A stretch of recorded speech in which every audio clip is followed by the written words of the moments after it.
ఆంధ్రప్రదేశ్ రాష్ట్ర చరిత్రలోని ఒక అపూర్వ ఘట్టంగా అభివర్ణించబడి 2025-26 ఆర్థిక సంవత్సరానికి సంబంధించిన వార్షిక బడ్జెట్‌ను రాష్ట్ర ప్రభుత్వం అత్యంత భారీ వ్యయంతో రూపొందించింది. శాసనసభ వేదికగా గౌరవనీయ ఆర్థిక మంత్రి పయ్యావుల కేశవ్ గారు ప్రవేశపెట్టిన ఈ బడ్జెట్ మొత్తం విలువ అక్షరాల 3,32,000 కోట్ల రూపాయలు. ఎంతటి భారీ అంకెలను గతంలో ఏ ప్రభుత్వం కూడా బడ్జెట్ రూపంలో ప్రవేశపెట్టలేదని, ఇది రాష్ట్ర అభివృద్ధికి ఒక దిక్సూచి అని పాలకపక్షం గర్వంగా చెబుతుంది. అయితే కాగితాల మీద కనిపిస్తున్న ఈ అంకెల వెలుగులు రాష్ట్ర యంత్రాంగాన్ని నడిపించే ప్రభుత్వ ఉద్యోగులు, ఉపాధ్యాయులు మరియు విశ్రాంత పెన్షనర్ల జీవితాల్లో మాత్రం ఆశించిన వెలుగులను నింపలేకపోయాయి. రాష్ట్రం ఎంత భారీ బడ్జెట్‌ను కేటాయించినప్పటికీ తమ ప్రాథమిక ఆర్థిక సమస్యలకు పరిష్కారం లభించలేదని వారంతా తీవ్ర నిరాశలో మునిగిపోయారు. ముఖ్యంగా రాష్ట్ర వ్యాప్తంగా ఉన్న లక్షలాది మంది ఉద్యోగులు మరియు పెన్షనర్లు ఈ బడ్జెట్ ప్రసంగంపై ఎన్నో ఆశలు పెట్టుకున్నారు. గత కొంతకాలంగా పెండింగ్‌లో ఉన్న బకాయిలు, పాత బిల్లులు చెల్లింపులు మరియు కొత్త వేతన సవరణకు సంబంధించి ఏవైనా సానుకూల నిర్ణయాలు వెలువడితేని వారు ఆతృతగా ఎదురుచూశారు. అందులో ప్రధానంగా 30% మధ్యంతర భృతి ప్రకటిస్తారని, తద్వారా పెరిగిన నిత్యావసరాల ధరల నుండి తమకు కొంత ఉపశమనం లభిస్తుందని వారు భావించారు. కానీ బడ్జెట్ ప్రసంగం ముగిసిన తర్వాత వారికి కేవలం నిరాశే మిగిలింది. అలాగే పీఆర్సీ నియామకం వంటి కీలకమైన అంశాలపై కనీస ప్రస్తావన కూడా లేకపోవడం వారి ఆగ్రహానికి కారణమైంది.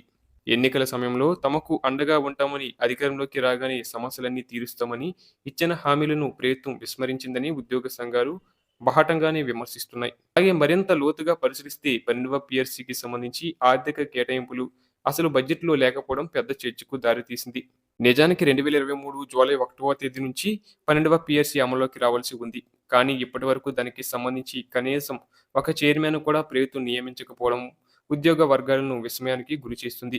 సాధారణంగా కొత్త వేతన సవరణ కమిషన్ అమలు చేసే ప్రక్రియ ఆలస్యమైనప్పుడు ఉద్యోగులకు ఆర్థిక వెసులుబాటు కల్పించేందుకు మధ్యంతర భృతి ఇస్తుంటారు. అయితే బడ్జెట్ కేటాయింపుల్లో ఈ ఐఆర్ కోసం ప్రత్యేకంగా నిధులు కేటాయించకపోవడం చూస్తుంటే ప్రభుత్వం ఉద్యోగుల సంక్షేమాన్ని నిర్లక్ష్యం చేస్తుందనే భావన వ్యక్తమవుతుంది.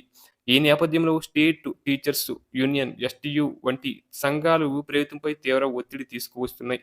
కేవలం అంకెలు చెప్పడం కాకుండా క్షేత్రస్థాయిలో ఉద్యోగుల జోబిల్లోకి ఎంత అందుతుందో స్పష్టత ఇవ్వాలని వారు డిమాండ్ చేస్తున్నారు. మరో ప్రధాన సమస్య పెన్షన్ విధానం. గత ఎన్నికల ముందు ప్రస్తుత ప్రభుత్వం కంట్రిబ్యూటరీ పెన్షన్ స్కీమ్ మరియు గ్యారంటీడ్ పెన్షన్ స్కీమ్ కంటే మెరుగైన ఉద్యోగుల భవిష్యత్తుకు భరోసానిచ్చే పెన్షన్ విధానాన్ని తీసుకువస్తామని హామీ ఇచ్చింది. కానీ ఈ భారీ బడ్జెట్‌లో పెన్షనర్ల ఆశలను ప్రతిబింబించేలా ఎలాంటి ప్రతిపాదనలు లేవు. దీంతో పాటు సుమారు 35,000 కోట్ల రూపాయల మేర పెండింగ్ బిల్లులు, పీఎఫ్, మెడికల్ బిల్లులు, సరెండర్ లీవ్‌లు వంటివి పేరుకుపోయాయి. ఈ బకాయిలను చెల్లించడానికి ప్రభుత్వం ఒక కాల పరిమితిని నిర్ణయించకపోవడంపై ఉద్యోగులు మండిపడుతున్నారు. తమ కష్టార్జితమైన నిధులు తమకు అందక ఆర్థిక ఇబ్బందులతో సతమతమవుతున్నామని, కుటుంబ అవసరాలకు కూడా డబ్బులు లేక ఇబ్బంది పడుతున్నామని వారు ఆవేదన వ్యక్తం చేస్తున్నారు. గౌరవనీయ ముఖ్యమంత్రి నారా చంద్రబాబు నాయుడు గారు గతంలో పాదయాత్రలు మరియు ఎన్నికల ప్రచార సభల్లో స్వయంగా పాల్గొని ఉద్యోగుల పక్షాన నిలబడతామని హామీ ఇచ్చారు. మెరుగైన పీఆర్సీ, కరువు భత్యం, సకాలంలో చెల్లింపు మరియు సంవత్సరాలుగా పేరుకుపోయిన పెండింగ్ బిల్లుల క్లియరెన్స్ వంటివి ప్రాధాన్యత క్రమంలో పూర్తి చేస్తామని హామీ ఇచ్చారు.